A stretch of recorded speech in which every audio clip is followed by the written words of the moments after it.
Un golpe maestro. De Peter Cheney.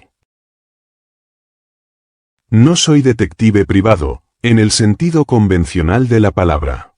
Siempre me he especializado en localizar obras de arte desaparecidas o robadas, investigar falsificaciones, encontrar originales de antigüedades y otros negocios similares. El caso más extraño en el que me vi involucrado fue el robo de un Corot, una pintura de valor incalculable, una obra de arte invaluable, que fue sustraída de Leplow House, una mansión en el norte del país, que entonces estaba alquilada por el conde von Massac, el coleccionista alemán. Tras investigar un poco, contacté con Gerda Svensson, una sueca muy guapa, que estaba involucrada en el comercio de obras de arte.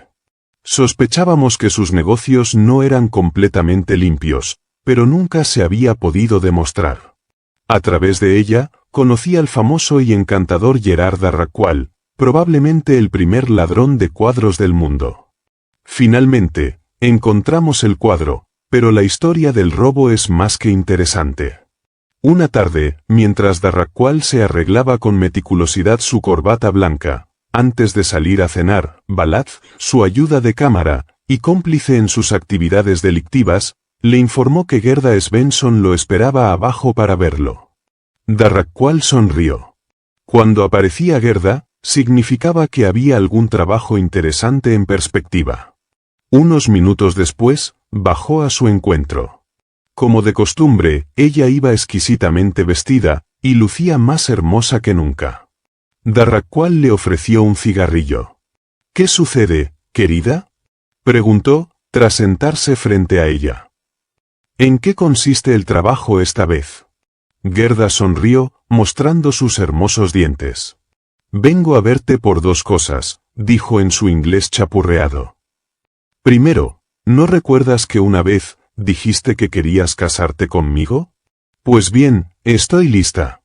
Darracqual se rió. «Pero no me tomaste en serio, ¿verdad? ¿Y no te has enterado de que me voy a casar pronto?». Ella entrecerró los ojos un momento, pero de inmediato volvió a sonreír. «Así es», murmuró.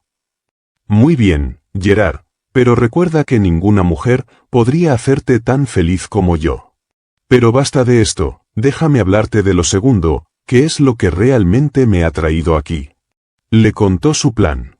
No era otro que el robo del Corot, de Leplow House. El cuadro, que formaba parte de la colección de Massac, era fácil de conseguir. No había vigilante. Gerda tenía en su poder una magnífica copia que podía sustituir al original y que engañaría a un simple observador el tiempo suficiente para llevar el original a Bélgica, donde tenía un comprador, dispuesto a pagar un buen precio y revenderlo en Estados Unidos.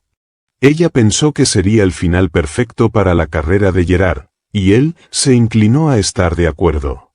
Gerda tenía fotografías y planos de la casa, de la sala donde se exponía el cuadro y de los jardines. Lo había organizado todo perfectamente. El trabajo preliminar ya estaba hecho. Solo faltaba que Darracqual y Balaz entraran en la casa, recortaran la imagen y la llevaran al coche que estaría esperando cerca, colocando la copia en su lugar. Darracqual lo pensó un rato, y luego aceptó el trabajo. El reparto de las ganancias sería al 50%. Acordaron los detalles, y luego, él la ayudó a ponerse el abrigo de pieles. Ella miró por la ventana la espesa niebla londinense, e hizo una mueca. «No me gusta este país ni su niebla», dijo. «Tenía la esperanza de que tú y yo». En fin, se encogió de hombros. «Adiós, amigo mío», dijo. Cuando ella se hubo marchado, Darracqual tocó el timbre para llamar a Balaz. Este sonrió. «¿De qué se trata, jefe?», preguntó, frotándose las manos. «¿Qué nos tiene preparado la hermosa Gerda esta vez?». Darracqual encendió un puro y se ajustó las gafas.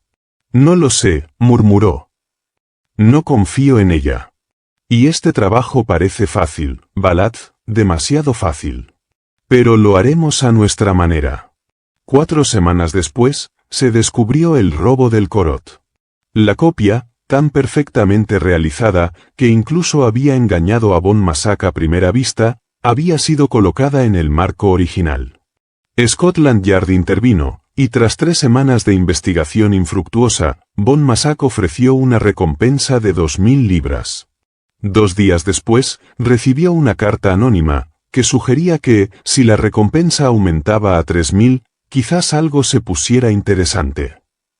Se anunció el aumento de la recompensa, y enseguida, se recibió una carta de Gerda Svensson, que se alojaba en un hotel de Londres. Sin perder tiempo, fui a verla de inmediato.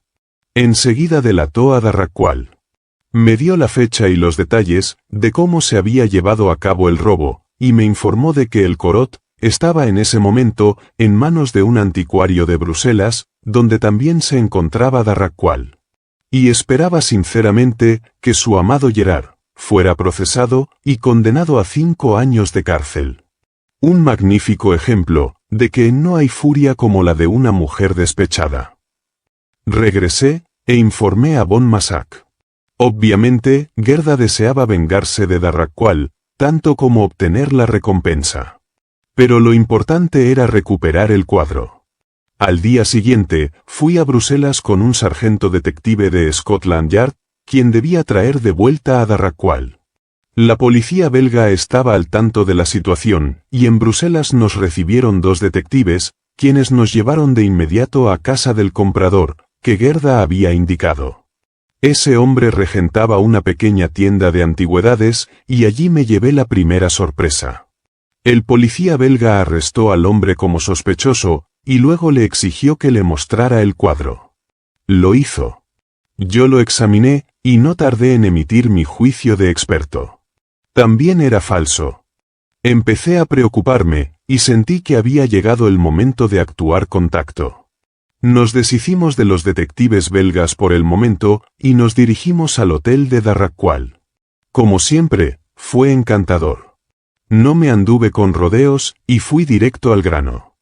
Le sugerí que si se encargaba personalmente de que el cuadro fuera devuelto de inmediato, era muy posible que no fuera procesado. Su sonrisa se ensanchó. Señor Barkham, dijo. Permítame asegurarle que cualquier intento de procesarme fracasaría. Sin embargo, como siempre me complace serle útil, regresaré a Inglaterra, y me entrevistaré con el conde Bon Massac. Me pareció que su insolencia era magnífica. Sin embargo, pensándolo bien, decidí aceptar su propuesta. Quizás pueda ser de utilidad, ¿quién sabe?, dije. Regresamos a Inglaterra al día siguiente, y enseguida tomamos el tren hacia Leplow House. Al llegar, Darraqual, con su habitual galantería, se dirigió a Bon Massac. Intentemos entendernos, Massac, dijo. Usted cree que he robado su Corot, y que puede procesarme. Procederé, en su debido momento, a demostrarle que ningún procesamiento podría prosperar, pero antes de hacerlo, es esencial que sepa que recibiré la recompensa, si, gracias a mi información, se recupera el Corot.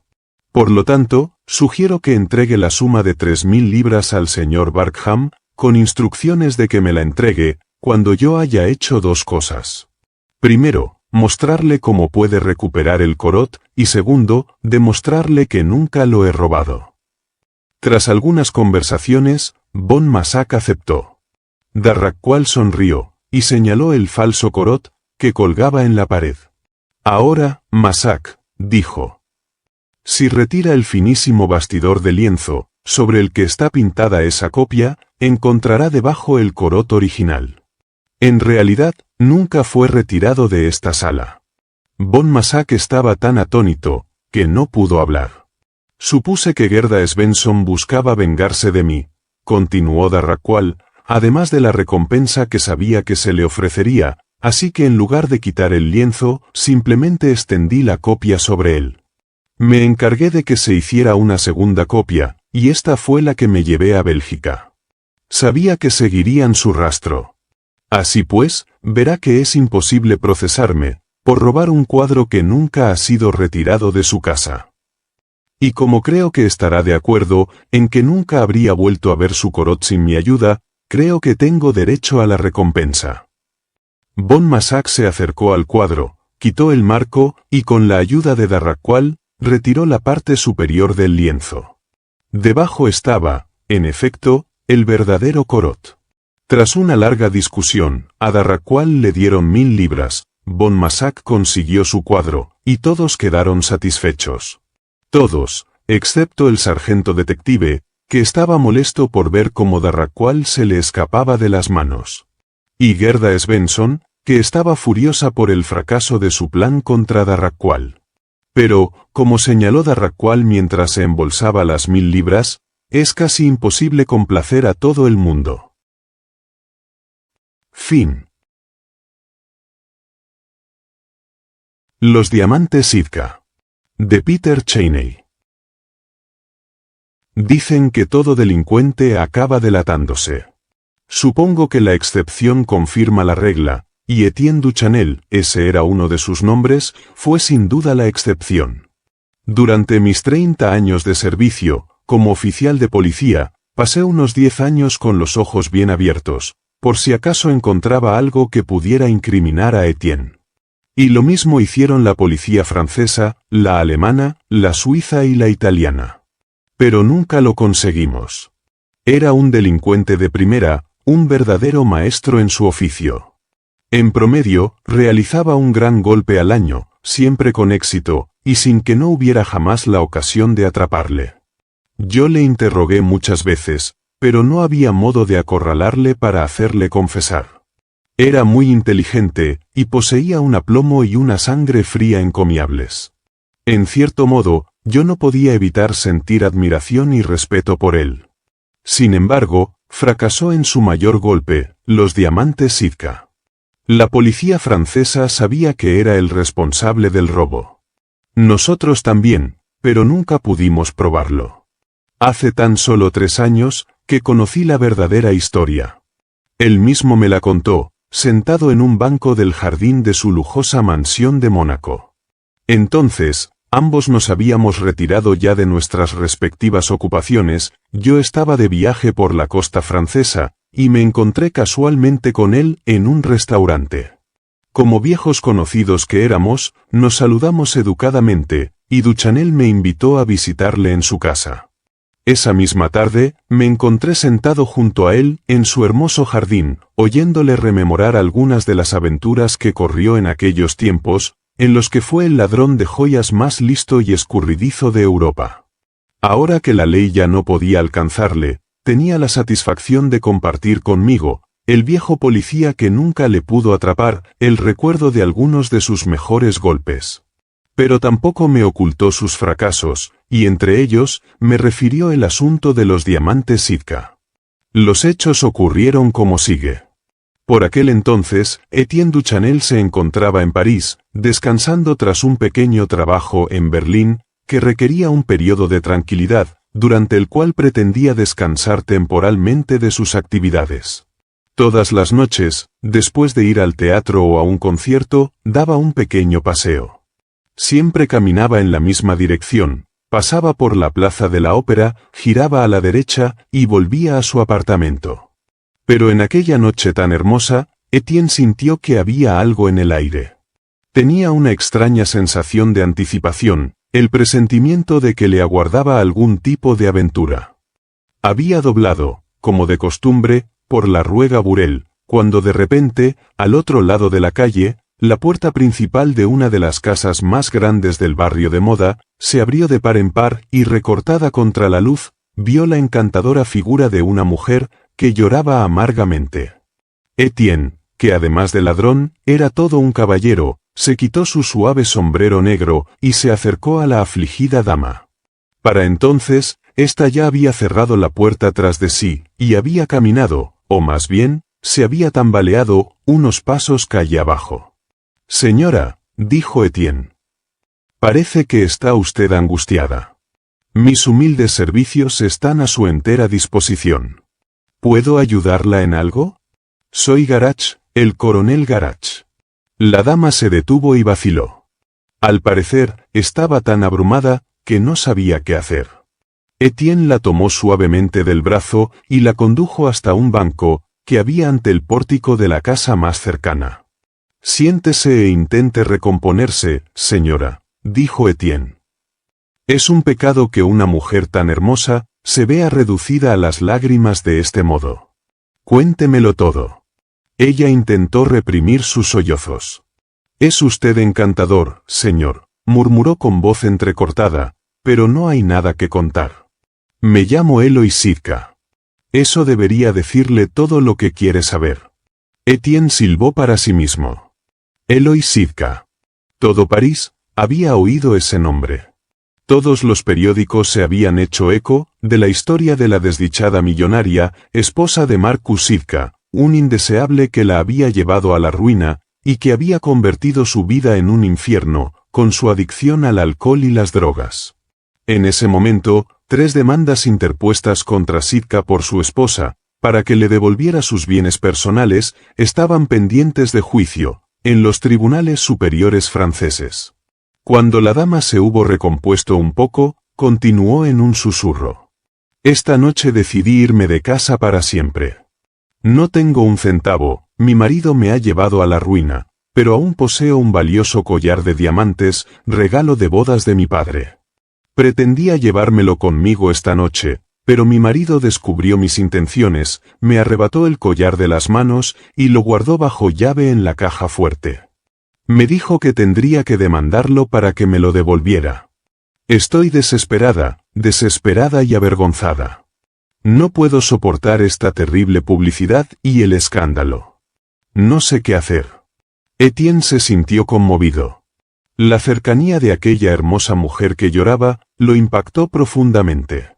Se permitió rodearla delicadamente con el brazo, como una forma de apoyo moral. Tras unos instantes de reflexión, habló. Escúcheme, señora, dijo en voz baja. Le he mentido. No soy el coronel Garach, soy mucho más que eso.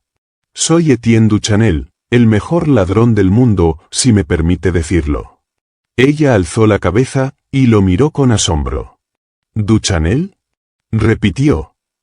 Creo haber oído ese nombre.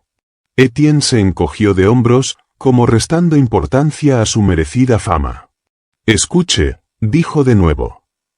Supongo que tiene usted las llaves de la casa que acaba de abandonar. Ella asintió. Y supongo que dentro de media hora, digamos, su marido estará tan ebrio que nada le molestará. ¿Estoy en lo cierto?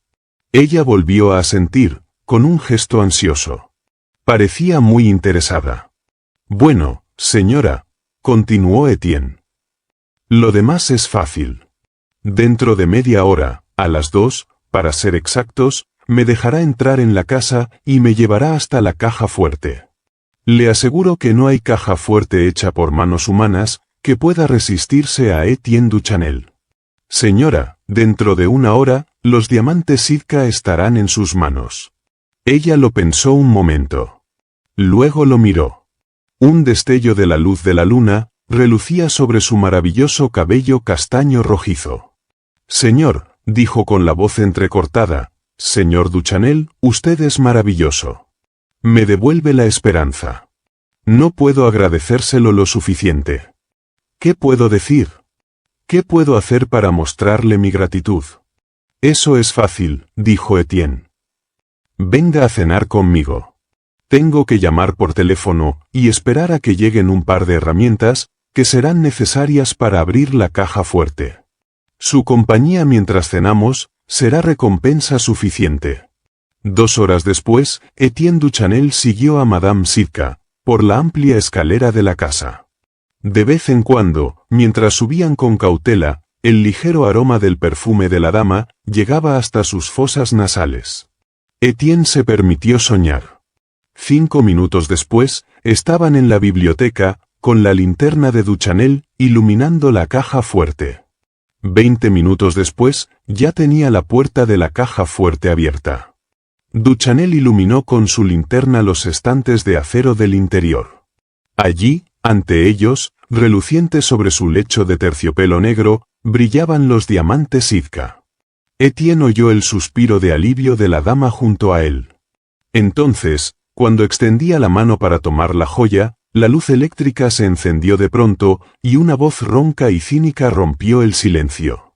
Junto a la puerta, con una pistola automática en la mano, se encontraba un hombre de semblante insolente, envuelto en una bata de seda. La mujer no pudo contener un grito de angustia. «¡Mi marido!». El hombre en bata sonrió. «Exacto, querida, tu marido. ¿Así que pensabas que te quedarías con los diamantes? ¿Pensabas que podrías volver a escondidas, con algún delincuente de poca monta, y robar tus preciosas joyas?». Su voz descendió, hasta que se convirtió en un susurro ronco y amenazador. «Fuera de aquí», siseó. «Largo de aquí, antes de que los mate a los dos. Y rápido». La mujer se volvió hacia Etienne. «Vayámonos, por el amor de Dios», susurró asustada. Salieron rápidamente y bajaron las escaleras en silencio. Tras ellos, llegó el sonido de la cínica risa de Marcus Sitka. Etienne rechinó los dientes de rabia. En ese momento, mientras caminaban lentamente en silencio por la calle, Etienne se detuvo y se volvió hacia Eloy Sitka. «Señora», dijo, «esto no ha terminado. A Etienne Duchanel no lo intimida un borracho. Escúcheme. Vaya directamente al Hotel Vendôme y reserve una habitación. Quédese allí esta noche. Mañana le traeré los diamantes Sitka. Yo, Etienne Duchanel, se lo prometo». «Pero, Etienne», susurró ella. «¿Cómo lo hará?». Él sonrió. «Señora», dijo, «en mi apartamento también tengo una pistola. La llevaré a su hotel, luego volveré al restaurante y llamaré a mi ayuda de cámara para que traiga mi automática. Después, tomaré un coche e iré a hablar con el señor Sitka. No discuta, señora. Ya lo he decidido. Por favor, deme la llave de la puerta principal». 20 minutos después, tras haber dejado a la señora sana y salva en el Hotel Vendôme, Etienne se sentó a tomar una taza de café, en el restaurante donde habían cenado. En cualquier momento esperaba la llegada de la pared, su ayuda de cámara, que traía su automática. Etienne sonrió para sí mismo. Sitka no esperaba que volviera. Su visita sería una completa sorpresa. El idiota había olvidado que dos personas podían jugar a un mismo juego. Etienne alzó la vista al ver que la pared se acercaba. El ayuda de cámara le entregó un pequeño maletín. Dentro, sintió el peso de la pistola. «Siento mucho haber tardado tanto, señor», dijo la pared. Pero el taxi se retrasó. Hay mucha conmoción en el ambiente. «¿Qué ha ocurrido?», preguntó Etienne. La pared se encogió de hombros. «¿No se ha enterado, señor? Ha habido un robo aquí cerca. En casa de los Sitka». «¿Qué dices?». Etienne casi saltó de su silla. Su asombro fue interrumpido por la llegada de un camarero. «Disculpe, señor», dijo el muchacho. «Le necesitan con urgencia por teléfono, una señora desea hablar con usted». Casi como en trance, Etienne siguió al chico hasta la cabina telefónica.